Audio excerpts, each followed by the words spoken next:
Is this really love?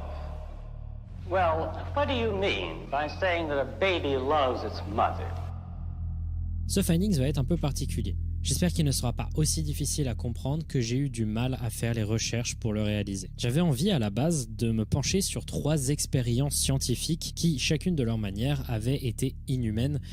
Cette vidéo est ultra intéressante, ça, concentrez-vous. Les refs, s'il vous plaît, venez, on fait un petit reset mental là et vraiment on essaie de bien se concentrer sur cette vidéo parce que je sens le banger arriver, vraiment. Ça peut être son meilleur finding. Et profondément choquante. Mais plus j'ai fait mes recherches, plus une d'entre elles a commencé à prendre de l'importance. J'espère ne pas faire d'erreur en faisant cette vidéo, c'est des sujets très pointus sur lesquels je n'ai pas de connaissances académiques et en plus de ça, le sujet dont je vais parler possède de nombreuses informations qui se contredisent sur internet et j'ai dû recouper du coup du mieux possible.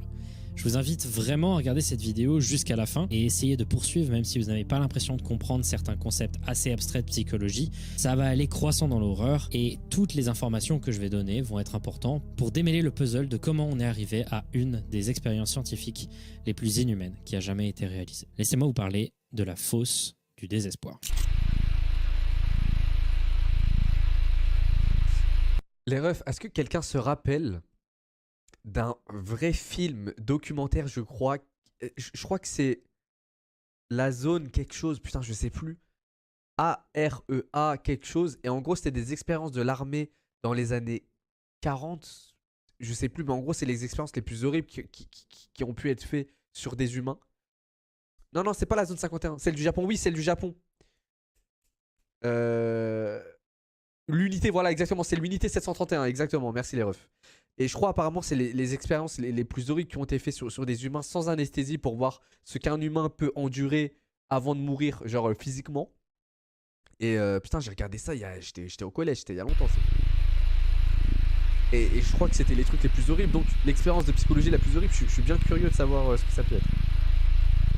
Mais avant ça, laissez-moi vous parler d'une autre expérience scientifique. Une un peu moins importante et un peu moins flippante, mais qui va donner un peu de contexte au reste de l'épisode. John B. Watson est une figure très importante de l'histoire de la psychologie en Amérique.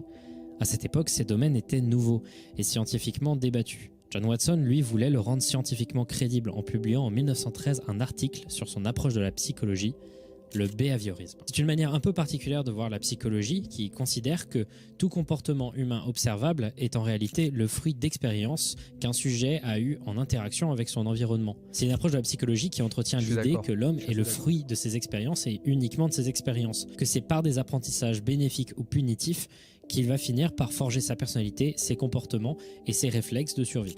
Oh, le train de la hype, merci les refs. Et je suis assez d'accord avec ce concept là parce que... Parce qu'on sait jamais comment une personne a grandi et ce qu'elle a pu vivre, si elle se faisait battre dans sa famille, si elle a pu subir un viol, que Dieu nous en préserve, des choses comme ça, parce qu'il y a des comportements que tu trouves étranges chez des gens et tout, que t'aimes pas, mais on sait jamais ce que les gens ont vécu et sa mère, faut être très patient avec les gens, faut être très conciliant. Une approche qui s'inspirait des travaux de Pavlov et qui était nouvelle, et elle a apporté plusieurs choses positives. Elle a aussi eu son nombre de critiques, notamment dans son système de renforcement et de punition pour guérir des maladies mentales, mais aussi car elle omet souvent des caractéristiques internes, comme quand elle a amené énormément de discrimination dans le sujet de l'autisme et dans la communauté des gens autistes. Si Watson fut quelqu'un d'important pour la psychologie, c'est donc en bien et en mal. Aujourd'hui, ses travaux restent très critiqués, surtout pour une chose, ses expérimentations parfois impliquaient des enfants qui étaient directement des sujets de test. Et en l'occurrence... Oh le bâtard. Je voulais vous dire un truc les refs. Moi je suis parti sur un concept de vie, une certaine philosophie que si vous vivez mal un truc dans votre vie, il faut tout faire pour ne pas le reproduire plus tard. Par exemple, moi je vous parle d'un truc un peu perso, mais je sais qu'en grandissant, j'ai jamais été très proche de mon daron, parce que après mon daron, il m'a jamais frappé, insulté, truc. Il a toujours été très carré avec moi, mais on n'a jamais été très proche. Et je sais que si j'ai un fils ou une fille plus tard, Inch'Allah, je serai archi proche d'eux pour ne pas leur faire revivre ce que j'ai pu vivre niveau tristesse dans ma tête, etc. Et je vous conseille d'être comme ça les refs dans vos vies. Genre, que ce soit avec vos darons, votre meuf, vous tout seul, vous avec des potes, j'en sais rien.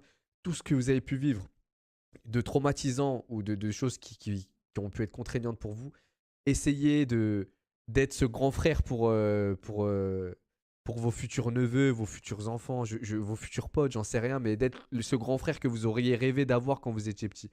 Cette phrase, je la trouve belle à chaque fois. Je la lis des fois sur Twitter et c'est réel.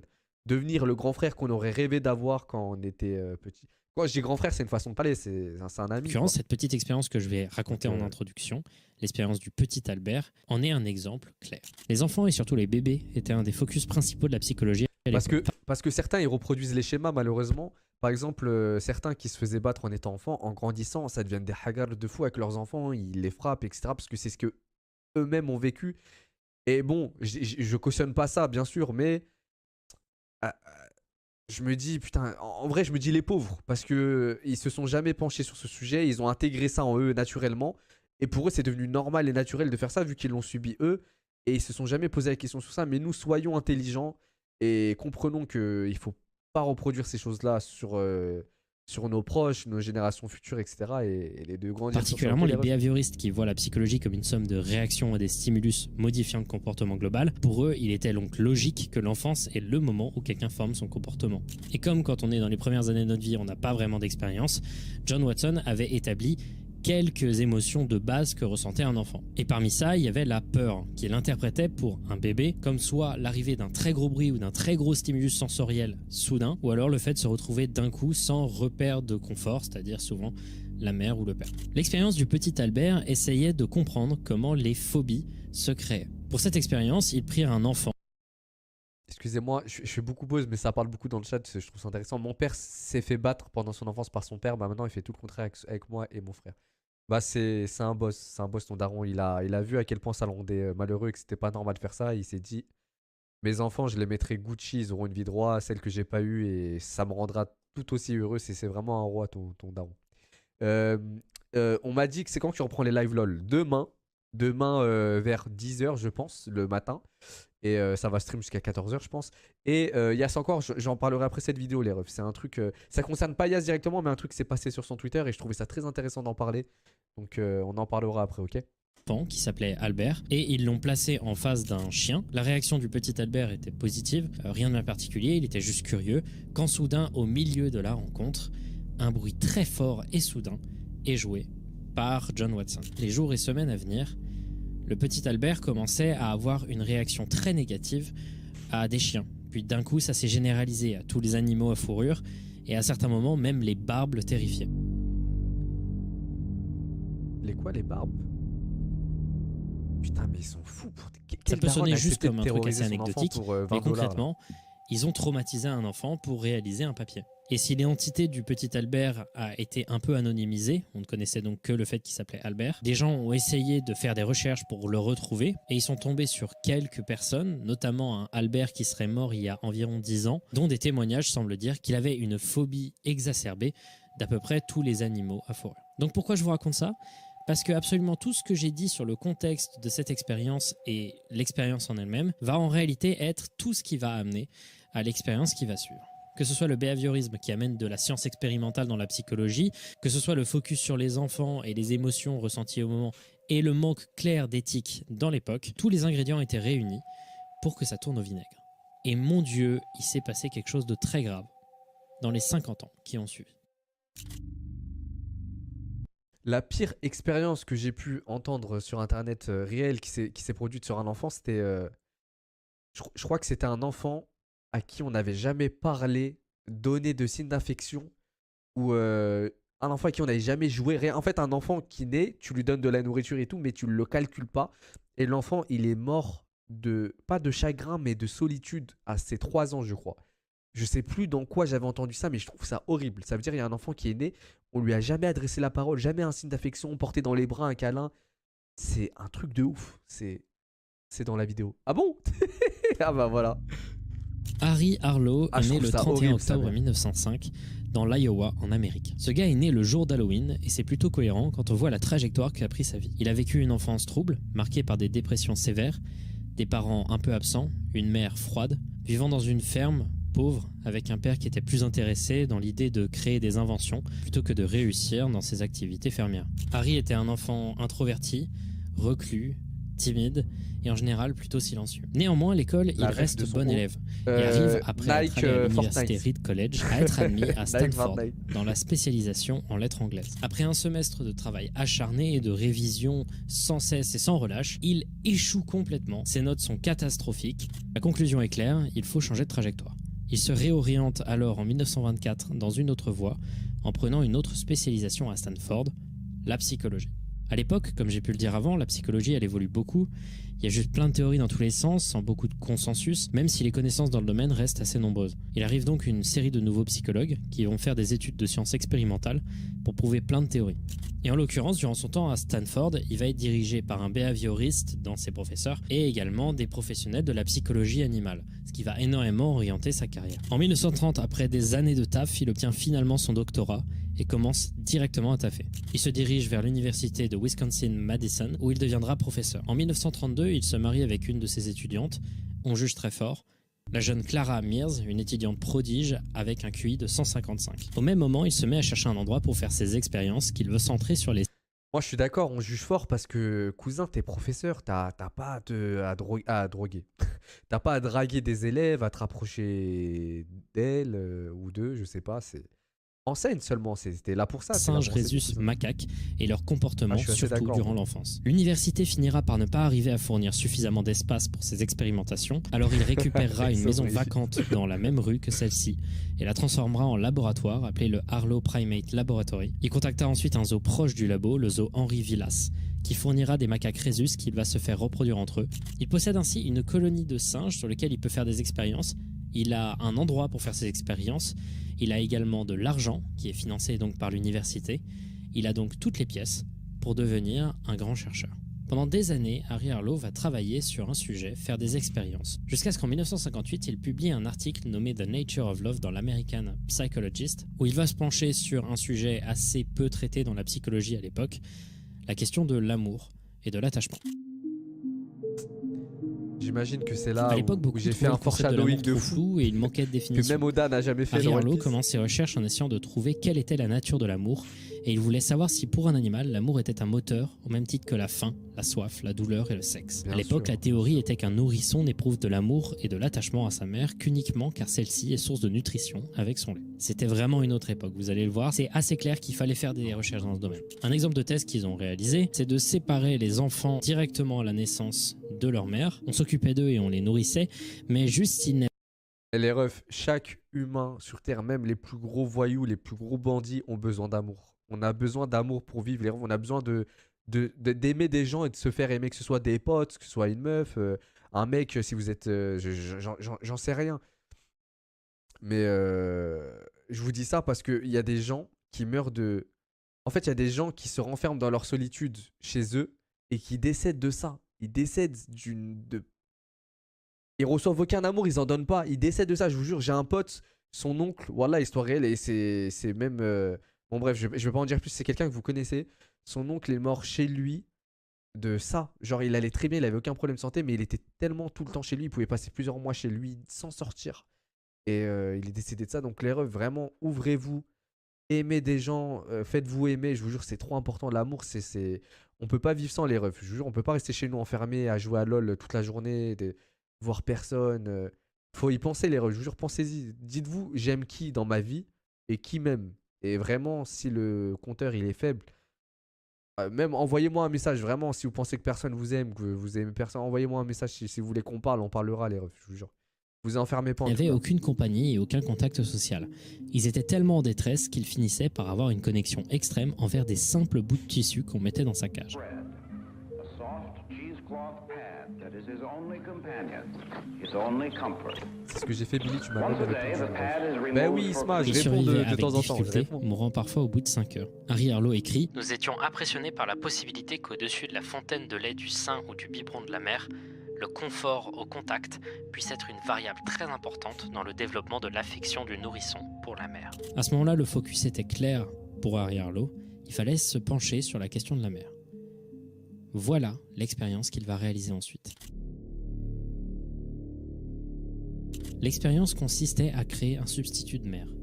Voilà comment Arlo décrivait cet objet censé servir de mère pour les singes. Nous avons construit une mère de substitution que nous espérions et croyions pouvoir être une bonne mère de substitution. Nous avons produit un corps parfaitement proportionné et simplifié, dépouillé de tout renflement et d'appendices. La mère était faite d'un bloc de bois couvert de mousse en caoutchouc. Mais le frérot, il a posé une serviette de plage. Il a posé un chiffon pour s'essuyer les mains dans la salle de bain avec, et revêtue de torchons avec en une coton. chips aux crevettes en haut. Derrière elle émettait de la chaleur. Le résultat était une mère douce, chaleureuse et tendre, une mère avec une patience infinie, une mère disponible 24 heures par jour, une mère qui ne grondait jamais son enfant, qui ne heurtait ou mordait pas son enfant de colère. Nous pensons faire que ça nous à des avons animaux, construit une j'ai mère singe horreur de ça. supérieure. Et à côté de cette mère qu'ils jugeaient parfaite, ils ont créé une autre mère. Une mère faite de métal singe. au coin anguleux, absent de tout confort au contact. La seule différence était que celle-ci pouvait donner du lait. Les chercheurs étaient persuadés Ils ont mis un que radiateur. l'attachement du singe serait porté vers la mère en métal, celle qui procure du lait. Pourtant, qu'est-ce qu'il s'est passé? La réponse paraît évidente, mais à l'époque, les découvertes étaient surprenantes pour les psychologues.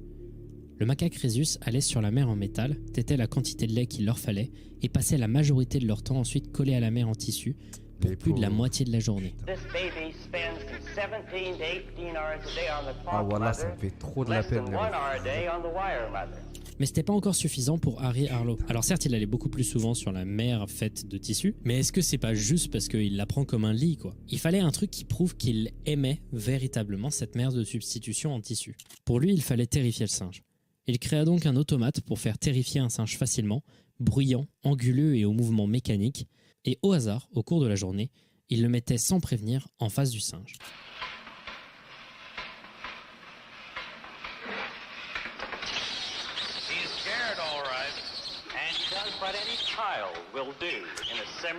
Le pauvre singe, il a même pas une vraie mère, il a une éponge Pour un peu Arlo, chaude. c'était un succès. Putain. Il avait réussi à prouver que le Prodige de lait merde. n'était pas la seule chose qui permettait Pauvre une singe. affection et une connexion avec un enfant. Une série d'autres tests furent effectués néanmoins qui montraient une phase un peu plus sombre à cette expérience. Ces autres tests consistaient à mettre un singe qui avait été élevé donc avec cette mère de substitution et de les mettre sans prévenir dans un environnement plein de stimulus différents, plein d'objets pour jouer et voir comment ils interagissaient avec un nouvel environnement où ils devaient découvrir.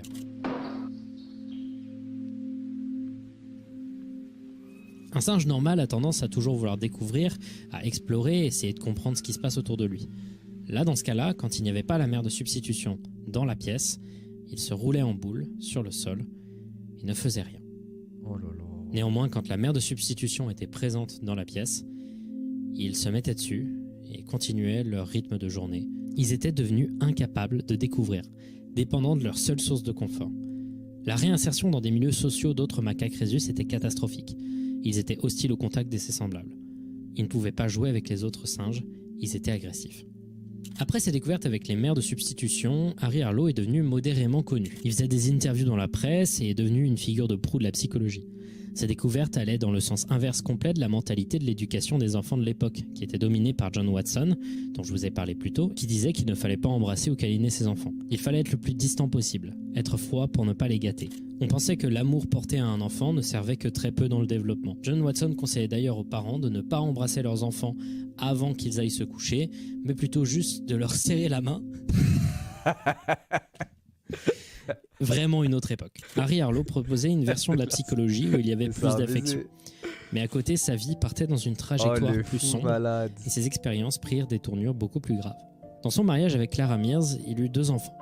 Mais Harry Harlow était plutôt infidèle. Il couchait avec plusieurs autres étudiantes et était majoritairement détesté des hommes étudiants, le jugeant tyrannique et désagréable. En 1946, il se sépare de Clara Mears et se marie la même année avec la psychologue Margaret Quinn, avec laquelle il aura également 2 enfants.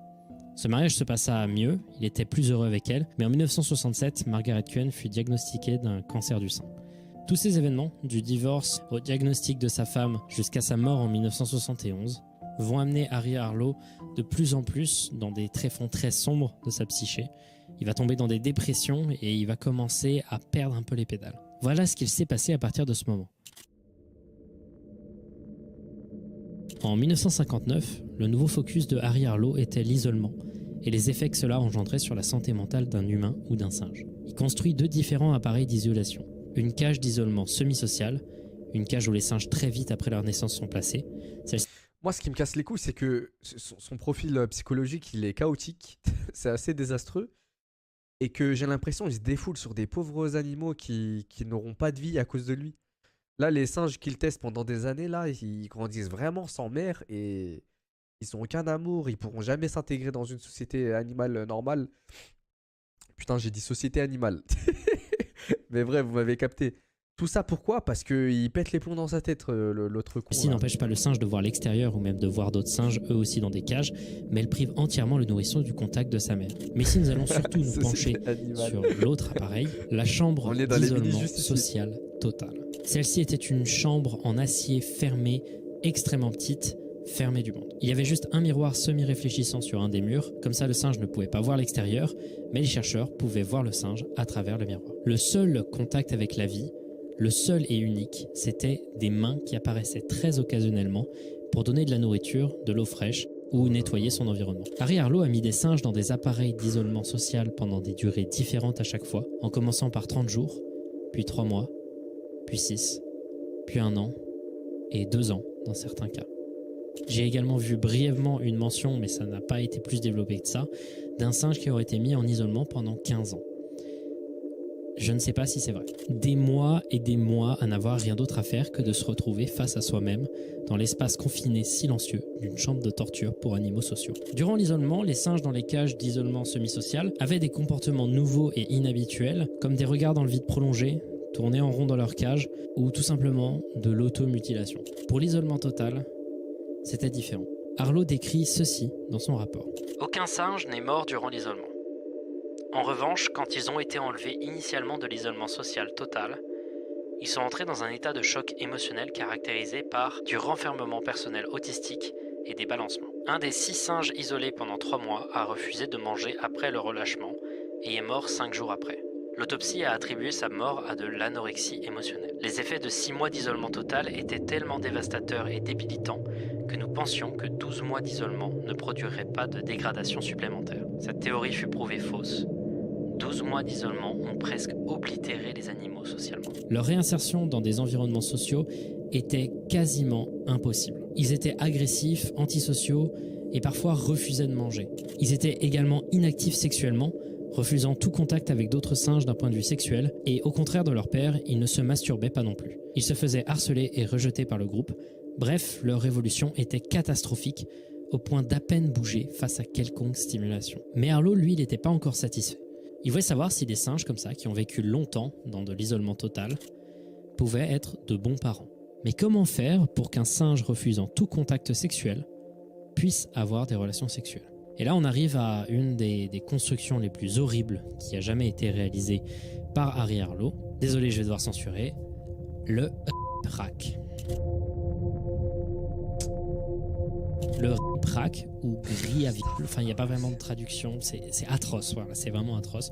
Vous pouvez passer à ce timecode si vous voulez pas entendre parler de ça. Il s'agissait en gros d'un appareil d'immobilisation de singes femelles. Je vous jure, je suis miné les refs, je suis scié dans ma tête là. Déjà là, le singe miskin, il peut même pas se réhabiliter dans l'environnement dans lequel il est, et sa mère, il lui rajoute un viol sur le dos en plus de ça, c'est trop grave. Qui se mettait dans une position permettant de faciliter l'accouplement. Comme ça, des singes mâles pouvaient avoir des relations sexuelles et donc forcer une mise enceinte d'un singe macaque femelle. Ils ont réussi à obtenir des bébés issus de singes ayant vécu un isolement total. Et ce qui s'est passé à leur progéniture est assez atroce. Les singes ayant vécu un isolement total étaient incapables de s'occuper de leur enfant. Ils avaient un manque total d'expérience sociale. Cela a amené à des comportements assez atroces où une des mères ayant vécu l'isolement a pris le visage de son bébé et l'a collé au sol pour ensuite manger ses pieds et ses doigts. Là, je suis pas sûr de la traduction. J'ai presque honte d'être de la même espèce qu'un mec qui a pensé à créer un tel appareil. Frère, je déteste l'homme. C'est un truc. Même moi, je suis un homme, je déteste l'homme. Quand je dis ça, je parle de l'homme avec un grand H. On a toujours fait des expériences, on a toujours fait souffrir des espèces animales, souffrir les autres, souffrir la planète. On est des merdes, ça. Non, parce que dans le rapport d'étude, il dit le mot chewed, qui peut signifier mâcher, mâchouiller. Tout ça pour une vieille expérience de merde qui fera même pas avancer le monde. Mais en général, ça signifie surtout mâcher, enfin écraser quelque chose, le rendre en bouillie, quoi. donc probablement mangé, quoi. Une autre mère a écrasé la tête de son bébé sur le sol, mais la quasi-totalité du temps, l'enfant était juste ignoré et le parent pouvait juste continuer à se rouler en boule sur le sol, complètement incapable de continuer sa vie tout à fait normalement. À propos de ces mères, Harry Harlow écrira « Même dans nos rêves les plus déviants, nous ne pourrions pas avoir créé une mère de substitution aussi méchante que ces vraies mères singes étaient. » Vraiment ?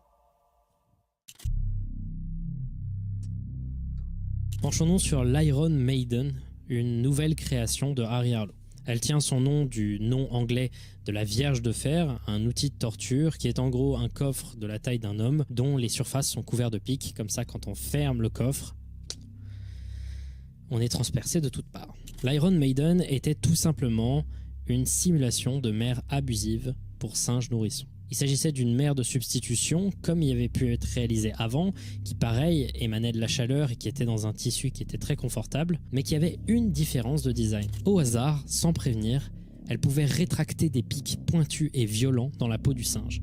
D'autres soufflaient un air extrêmement froid et violent, balançaient de l'eau glacée ou alors dans un cas célèbre... Les refs, je vous jure, je pense que je vais quitter la vidéo. Je peux plus extrême de l'Iron Maiden, poignardait le singe. Ces événements arrivaient au hasard et étaient tellement violents que le singe se voyait projeté la plupart du temps sur l'autre côté de la grille de la cage dans laquelle il était enfermé.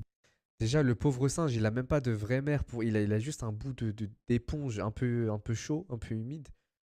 Et en plus de ça, criant et pleurant de peur et de douleur. Mais à chaque fois, les singes revenaient sur l'Iron Maiden.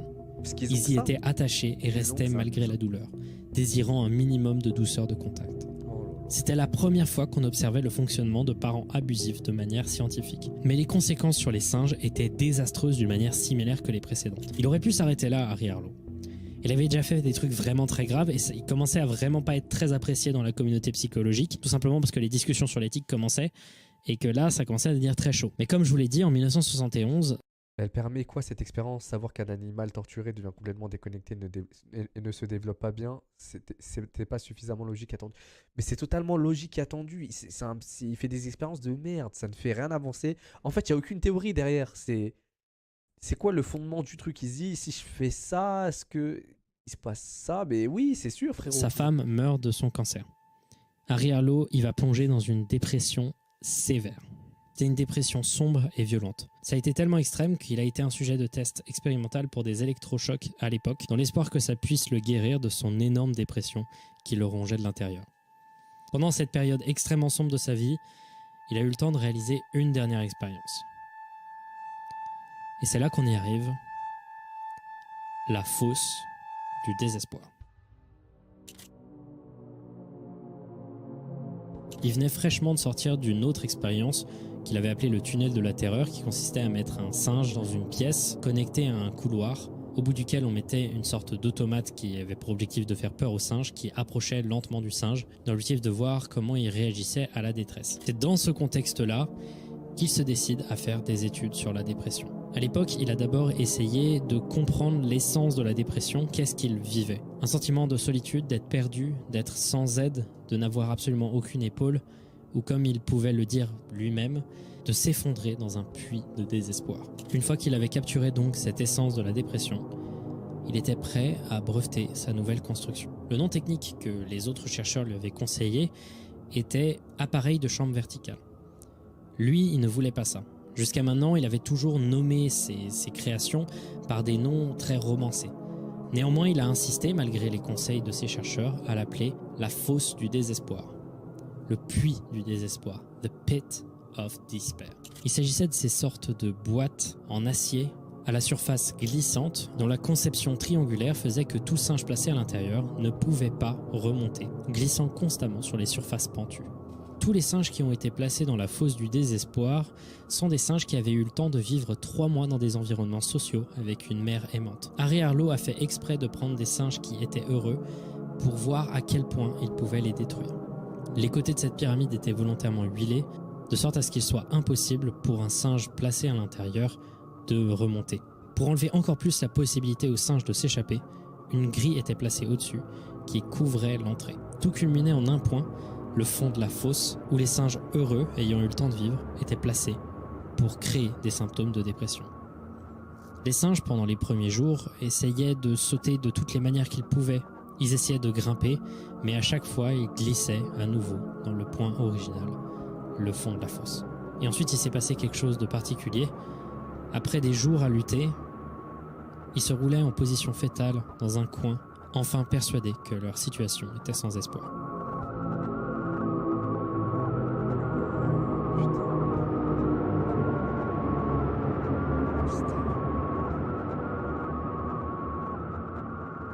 Ils étaient devenus immobiles, apathiques, seulement quelques jours après avoir été placés dans le puits. Une fois enlevés de la fosse du désespoir, les dégâts étaient irréversibles. Ils ne jouaient pas, ils s'éloignaient de l'interaction sociale, n'avaient plus de curiosité. Des singes n'y étant allés seulement que quelques jours, restaient dans cet état pendant des mois. C'était un appareil pour détruire psychologiquement tous ces singes. Et soudain, il y a eu un stop. Il y a eu un stop parce que Harry Harlow commençait à véritablement sombrer dans la dépression. Entre-temps, il s'était remis avec sa première compagne, Clara Mears, avec qui il avait rompu précédemment. Mais il finira par mourir en 1981, rongé par l'alcool et la dépression, ayant été incapable de bosser pendant des années. Les refs, personnellement, je suis croyant. Et ça me rassure de me dire que même des gens qui sont morts sans avoir payé leurs injustices dans ce monde finiront par payer devant Dieu. Ça me rassure de me dire ça, qu'on sera tous jugés. Moi, après, c'est selon mes croyances, hein, vous faites ce que vous voulez, mais qu'on sera tous jugés selon nos actes, que ce soit en bien ou en mal. Et que ce mec, moi également, qu'on paiera tous, mais que ce mec paiera pour. Harlow était quelqu'un de tyrannique, il est mort trop paisiblement là, pour un mec froid, qui a fait ça toute sa vie. rongé par des gros problèmes personnels. Et on peut se rendre compte un peu du personnage qu'il était quand on se penche à des interviews qu'il a pu réaliser dans le passé, qui sont très difficiles à trouver aujourd'hui, notamment quand il dira ça à propos des animaux. La seule chose qui m'importe, c'est si les singes vont devenir quelque chose que je peux publier. Je n'ai aucun amour pour eux. Je n'en ai jamais eu. Je n'aime vraiment pas les animaux. Je méprise les chats. Je hais les chiens. Comment pouvez-vous aimer les singes ? Il est clair quand on regarde tout son chemin dans le domaine de la psychologie que ce gars a insufflé ses propres insécurités et ses propres problèmes dans son travail. Quand on considère que son père était absent et que sa mère était froide, on peut comprendre que ce manque profond d'empathie et de chaleur humaine a pu amener aux expériences de mère de substitution. De même, ses gros problèmes avec la dépression ont pu expliquer son défoulement sur les singes durant les périodes de la fosse du désespoir. Harry Harlow n'aurait jamais dû réaliser ces expériences. Néanmoins, il y a quelque chose qu'on doit rajouter à propos de tout ça. Parce que autant les travaux d'Harry Harlow, surtout vers la fin de sa carrière, ont été très critiqué aussi bien dans le présent que dans le futur, ça a eu plutôt des bonnes conséquences sur le monde. Parce que oui, comme je vous l'ai dit, à l'époque, on considérait le développement des enfants comme ne nécessitant pas d'amour et qu'en général, prouver la moindre once d'affection envers ses enfants était considéré comme quelque chose de dangereux qui allait les gâter et les rendre faibles. L'interaction sociale et le contact avec l'enfant devaient être créés et ça a vraiment changé la psychologie à l'époque.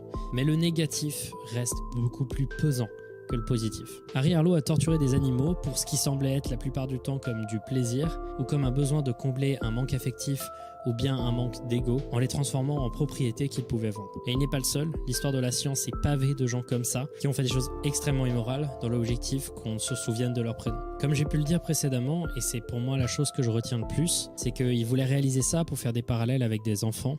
Mais moi, je me pose une question, et elle est peut-être pas forcément extrêmement importante sur le moment. Si à l'époque, ça avait été considéré comme moral et pas grave de faire des expérimentations sur des enfants humains de ce type, est-ce que Harry Harlow l'aurait fait ?